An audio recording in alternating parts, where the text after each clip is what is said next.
fans. Today we are going to do the rope crunch, good for the core. So first thing you want to do is just kneel down on the mat. Keep your abs nice and tight. Pull the rope between your head on either side of your neck. And you're going to keep your abs nice and tight. You're going to draw your elbows down to the mat towards your knees. And come up slowly and repeat.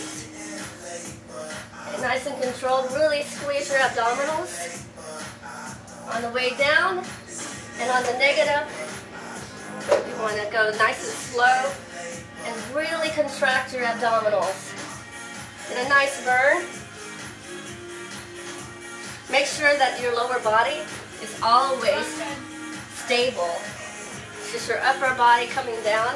You're squeezing your whole entire abdomen. And that's the rope crunch.